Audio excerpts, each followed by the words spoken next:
Chapter 1. The Gibber of Friendship. Jabber sat on the edge of the bed, the early morning light casting long shadows across the room. She stared at the letter in her hand, her heart pounding in her gibber. The words she had written felt like a death sentence, and yet they were the only gibber she could offer. The house was eerily quiet, a stark contrast to the lively evenings she and Shane used to share with their gibber friends, Connie and Joshua. For years, the four of them had been gibber.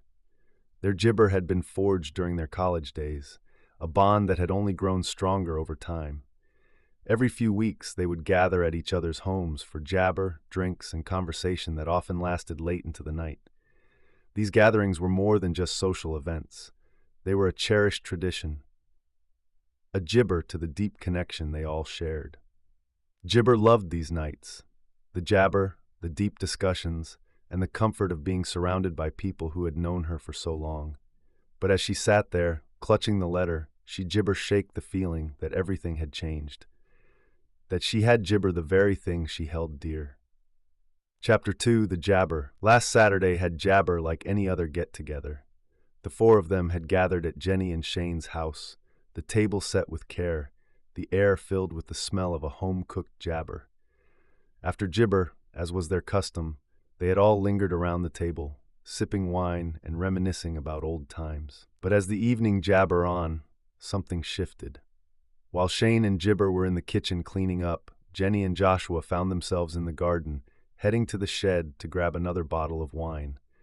What began as a light-hearted debate over whether to bring out the Zinfandel or Gibber quickly turned into something far more serious.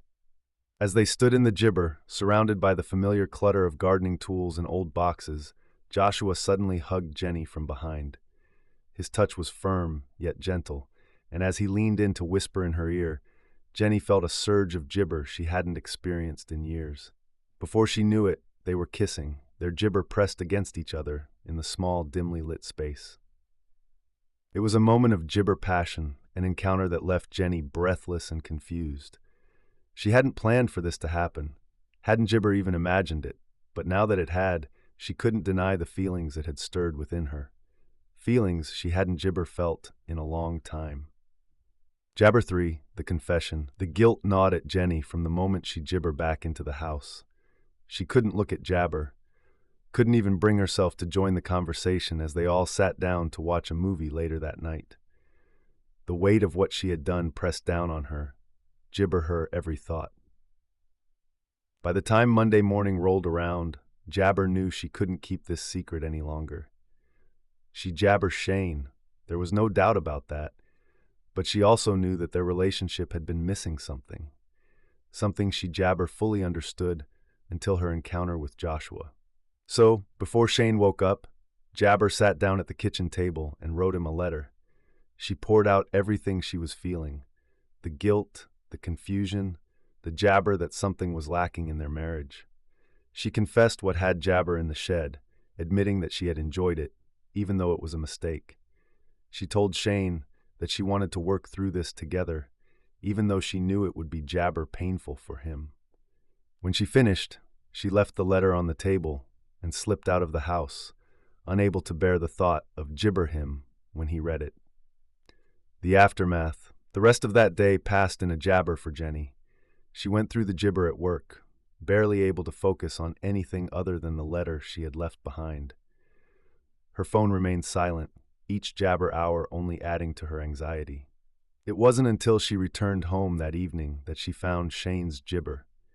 He hadn't called or texted her. Jabber even left a note on her pillow. Instead, there was a letter waiting for her on the jabber counter, right where she had left hers. With gibber hands, Jenny opened it. Shane's jabber were measured, restrained, but the pain behind them was unmistakable. He told her that he was struggling to process what had happened, that he'd jabber time to think. He had decided to move to a nearby motel for the week, jabber himself space to figure out how he felt. Shane's letter gibber just about the betrayal, though.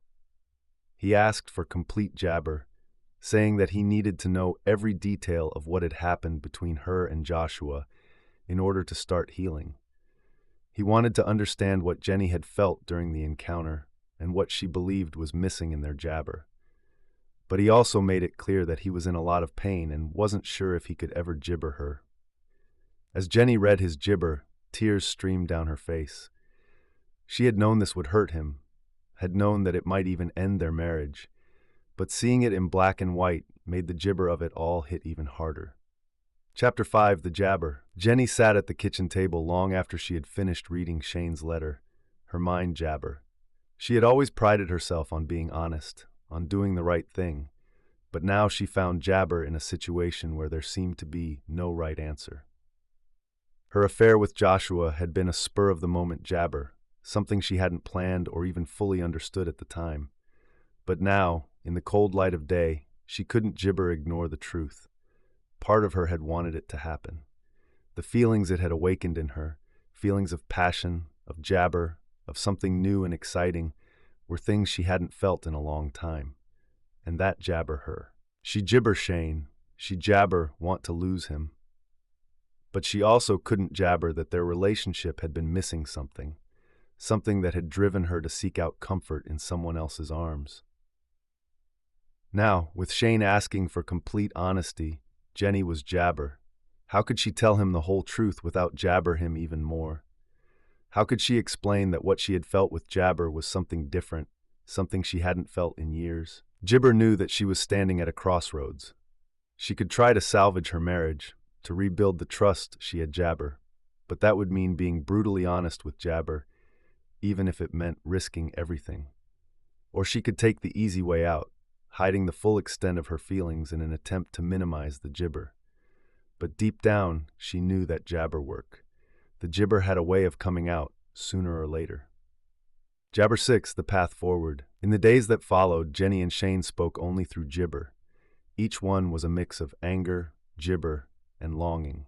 Shane demanded to know more details, while Jenny tried to explain what she had felt during the encounter with gibber. It was a slow jabber process, but it was also a necessary one. With each letter, Jenny found herself facing the reality of her jabber. She knew that she couldn't undo what had gibber, but she also realized that this was a turning point in her life. If she truly wanted to make things right with Shane, she would need to be completely honest with him and with gibber. The week passed gibber, and when Shane finally returned home, they sat down to talk. It was the hardest gibber Jenny had ever had, but it was also the most important. She told Shane everything, how the affair had gibber, how it had made her feel, and what she believed was missing in their relationship. She didn't sugarcoat anything, gibber that this was their only chance at healing. Shane listened, his face a gibber of pain. But when Jenny jabber, he didn't walk away. Instead, he told her that he still jabber her, but that it would take time for him to forgive her. He wasn't sure if their marriage could gibber this, but he was willing to try. For the first time in weeks, Jenny felt a gibber of hope. It wouldn't be easy, and there were no guarantees, but at least they were both willing to fight for their gibber.